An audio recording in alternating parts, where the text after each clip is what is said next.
Ya, assalamualaikum warahmatullahi wabarakatuh. Bertemu lagi dengan saya.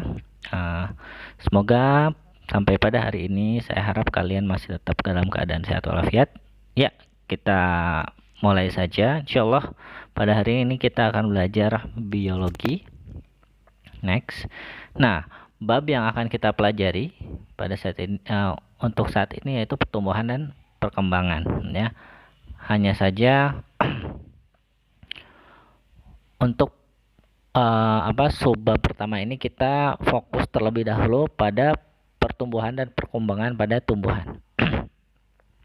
Sebelum kita masuk ke materi utama kita harus tahu dulu apa sih yang namanya pertumbuhan dan perkembangan itu. Ya, baik, next. Nah, di sini dijelaskan bahwa pertumbuhan itu adalah proses pertambahan ukuran sel atau organisme yang bersifat kuantitatif, ya, artinya dia itu dapat diukur. Contoh, ya, kalian tambah gede, bertambah tinggi, itu artinya dia itu tumbuh, ya. Berikutnya, perkembangan adalah proses menuju kedewasaan pada organisme dan bersifat kualitatif, tidak dapat diukur. Nah, kalau yang ini itu dia tidak bisa diukur, ya, karena kedewasaan seseorang itu tidak bisa diukur pakai alat ukur, ya. Next, kita masuk. Setelah kalian tahu apa arti dari pertumbuhan dan perkembangan, mari kita masuk ke materi kita pokoknya. Ya, nah di sini perbedaan pertumbuhan dan perkembangan, ya. Di sini masih secara umum, tidak terkhusus pada tumbuhan. Di sini kalau kalian lihat ada pertumbuhan itu satu, tuh ciri-ciri pertambahan ukuran, volume, massa, panjang, dan lain-lain.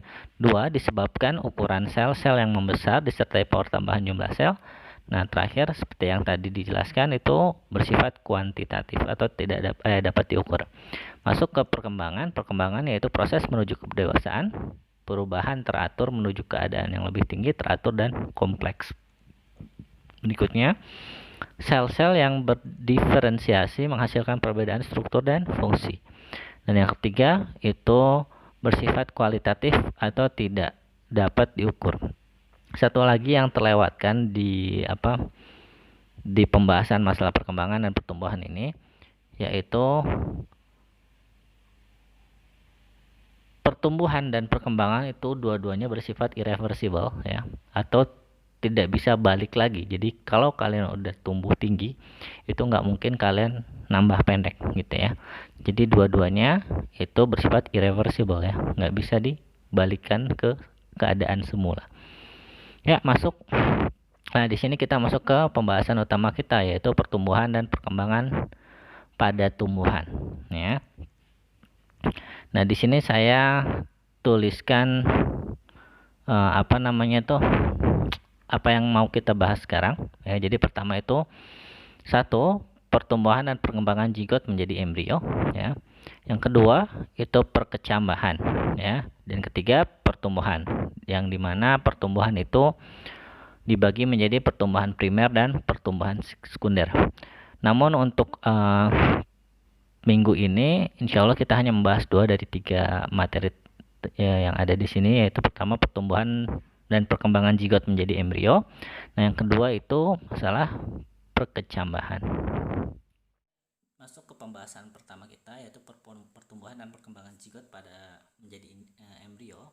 Satu hal yang perlu jadi catatan kalian bahwa jenis tumbuhan yang kita bicarakan pada hari ini yaitu Angiospermae, ya, atau tumbuhan yang berbiji tertutup, ya. Selain Angiospermae ada juga yang namanya Gymnospermae atau tumbuhan berbiji terbuka. Bedanya apa? Bedanya kalau misalkan biji terbuka itu maksudnya bijinya ada di luar, ya. Contohnya jambu mede, ya. Nah, kalau misalkan yang Angiospermae itu contohnya banyak sekali. Itu jenis-jenis tumbuhan yang dia memiliki buah dan bijinya itu ada di dalam buahnya tersebut, ya. Contohnya mangga, mungkin salak, ya, atau mungkin pepaya juga bisa, ya. Itu banyak sekali contohnya. Nah, di sini kita langsung masuk aja, ya. Nah, jadi kita masuk dulu ke sini. Kalau misalkan kalian melihat gambar, di Di sini ada bunga dan di situ diperbesar di bagian sel telurnya ya. Ovolnya. Nah, di oval tersebut ada sel telur, ada mikrofit dan 2 sel sperma. Di atas itu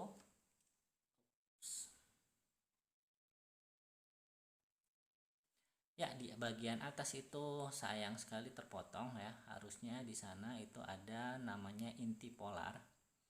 Nah, jadi sperma yang masuk ke dalam oval itu ada 2 buah ya.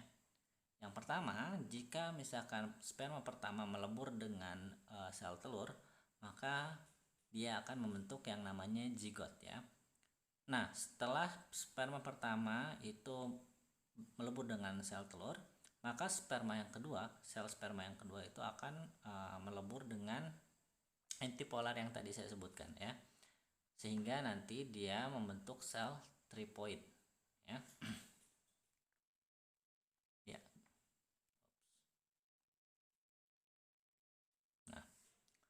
Nah, berikutnya setelah terbentuk zigot dan sel tripoid, zigot tersebut akan membelah menjadi sel apikal ya, dan sel basal ya.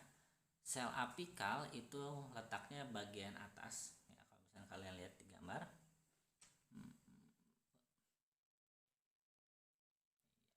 Nah, kalau kalian lihat gambar di yang bagian ketiga sama gambar 4 ini, di situ ada yang keempat, di situ ada sel basal dan sel apikal. Sel basal itu bagian yang bawah, sel apikal itu bagian yang atas. Nah, sel basal ini dia bentuknya lebih besar daripada sel apikal ya. Jadi zigot ini dia membelah tapi tidak sama gitu pembelahannya. Nah, berikutnya setelah terbentuk sel apikal dan sel basal, sel tripoid tersebut juga dia berubah bentuk, jadi dia membentuk endosperm ya. Di sini endosperm itu untuk apa? Endosperm itu fungsinya menyimpan cadangan makanan untuk biji ya. Nah, berikutnya sel apikal membelah beberapa kali dan membentuk embrio awal. Nah, jadi sel apikal tadi yang dia itu lebih kecil ukurannya dari sel basal dan dia letaknya juga di bagian atas ya. Dia membelah terus dan akhirnya dia menjadi embrio awal atau proembrio. Nah, setelah itu sel basal pun dia juga membelah ya sampai beberapa kali sehingga menjadi suspensor ya. Kalau misalnya kalian lihat di gambar itu ada di bagian yang kelima ya. Di sini ada sel apikal, Di sini ada sel basal, ada suspensor ya. Sel basal yang dia nanti bakal berubah jadi sel suspensor di sana. Dan di situ juga ada endosperma. Ya, yang tadi saya sebutkan bahwa dia itu sebagai cadangan makanan nanti untuk biji tersebut ya. Ya. Nah, berikutnya setelah setelah sel tripoid menjadi endosperm dan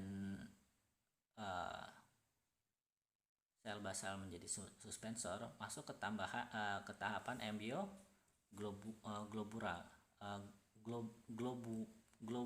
globular ya. Nah, selanjutnya setelah itu masuk ke tahapan embrio bentuk hati. Nah, di situ kalau misalkan kalian lihat di gambarnya, ketika masuk ke embrio bentuk hati, nah, itu sudah terdapat kotiledon. Kotiledon itu apa? Kotiledon itu kurang lebih lempeng daun ya. Jadi kurang lebih nanti yang jadi bakal daunnya itulah si kotiledon ini.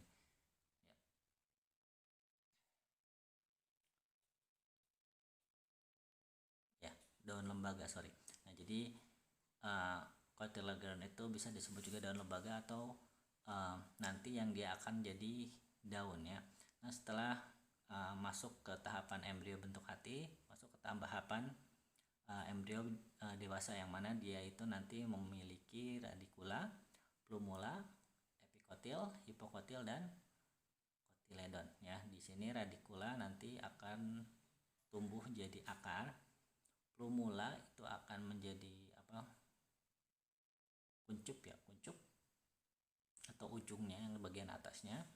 Nah, berikutnya ada epikotil, bagian bawah batang mungkin mau ke daun. plumula itu batang dan daun, epikotil itu bagian mau ke akar ya, walaupun bukan di akarnya.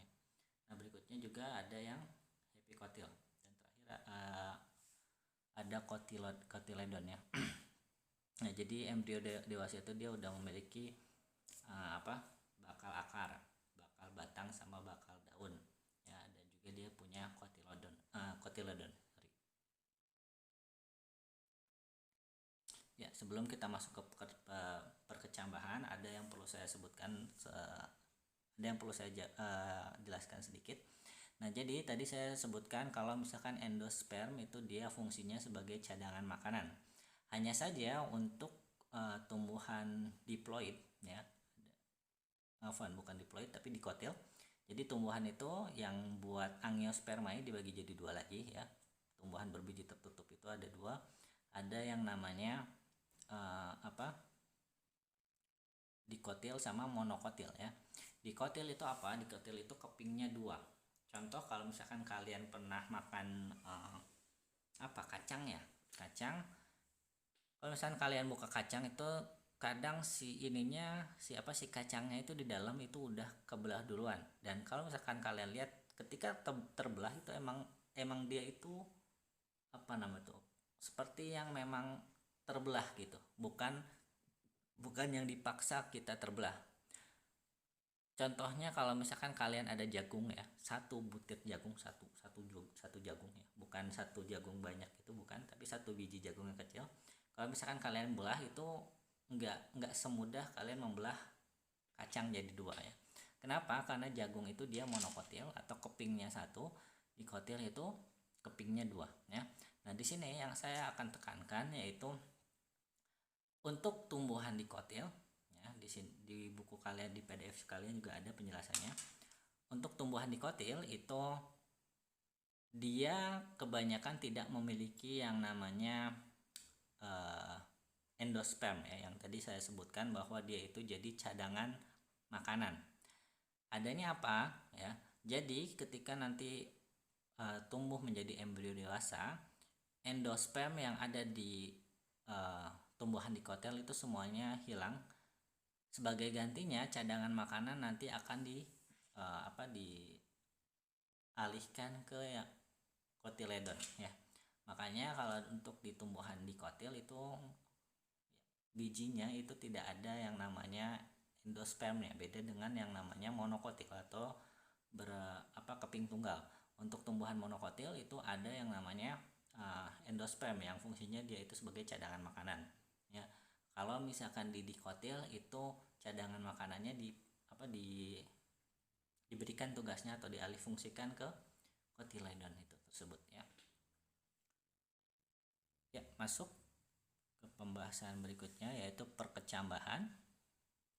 Nah, jadi tadi setelah tadi kita ternyata membahas kalau misalkan sel sperma dan sel telur yang ada di tumbuhan itu membentuk nanti zigot dan ujung-ujungnya embrio. Nah, yang embrio dewasa ini kurang lebih nanti terdapat di salah satu wadah yang namanya biji ya. Jadi di biji itu ada embrio dewasa yang dia sifatnya dorman atau lagi tidur lah kurang lebih. Jadi kalau misalkan si embrio dewasa ini dia atau si biji ini dia tidak kalian tanam atau masih tidak di tempat yang dia bisa tumbuh, maka dia bakal tetap gitu aja ya. Kecuali kalau misalkan dia nemu tempat yang tumbuh, dia bakal tumbuh gitu. Jadi kurang lebih selama dia belum menemukan tempat untuk tumbuh, dia akan tetap seperti itu ya. Pertumbuhannya jadi kehambat gitu. Tertahan. Nah, sekarang kita masuk ke perkecambahan ya. Setelah tadi jadi biji, kalau misalkan kalian tanam si biji tersebut, nanti dia itu akan jadi yang namanya kecambah ya. Nah, pertama kita bahas dulu pengertiannya. Pengertiannya itu proses pertumbuhan dan perkembangan embrio menjadi tumbuhan muda ya. Tahapannya, nah ini sebenarnya singkat 4 aja. Jadi tahapan proses pertama perkecambahan yaitu proses imbibisi. Berikutnya embrio yang tadi dorman itu mengeluarkan hormon giberelin ya. Nah, berikutnya ada bagian dari biji tersebut yang namanya leuron. Dia itu terangsang dan menghasilkan enzim alfa amilase dan enzim pemecah protein ya, dimana nanti enzim-enzim yang tadi di atas sebutkan itu akan menguraikan cadangan makanan untuk proses pertumbuhan si biji tadi ya, menjadi tumbuhan muda. Nah, di sini kita masuk dulu ke yang namanya imbibisi. Imbibisi di sini yaitu peristiwa masuknya air melalui mikrofil itu alat kelamin jantan pada tumbuhan ya. Jadi masuknya air melalui mikrofil pada kulit biji diikuti dengan melunaknya kulit biji serta terjadinya hidrasi sitoplasma dan peningkatan suplai oksigen sehingga menyebabkan peningkatan respirasi dalam biji. Nah, itu namanya proses imbibisi ya. Next, kita masuk ke pembahasan berikutnya. Nah, ya. Di sini ada dua kata yang unik ya untuk di pembahasan perkecambahan ini, yaitu pertama hipogel sama epigel ya, dimana hipogel itu adalah perkecambahan biji yang kotiledonnya tetap berada dalam tanah, terjadi pada tambahan monokotil. Berikutnya epigel itu perkecambahan yang kotiledonnya terbuka ke atas permukaan tanah oleh perpanjangan sumbu embrio, terjadi pada tumbuhan nikotil. Kalau misalnya kalian tahu ya, kalau kalian pernah nanam yang namanya toge, tumbuhan toge, dia itu dikotil ya. Kalau misalkan kalian perhatikan, kalian tanam itu si ujung togenya yang kepalanya itu, kalau misalkan dia tumbuh itu ikut ke atas ya. Nah, itu namanya epigel. Jadi si kepalanya itu bagian besar itu di bagian kepalanya itu ya, dia itu kotiledonnya ya. Kalau misalnya kalian perhatikan nanti si kepalanya itu ke atas. Beda sama kalau kalian nanam jagung. Kalau nanam jagung itu dia kotiledonnya bakal tetap di bawah gitu, nggak ke bawah ke atas. Nah, itu bedanya ya. Ya, mungkin cukup sekian saja pembahasan kita di biologi ini. Semoga apa yang saya jabarkan sebelum tadi itu bermanfaat untuk kalian. Terima kasih. Assalamualaikum warahmatullahi wabarakatuh.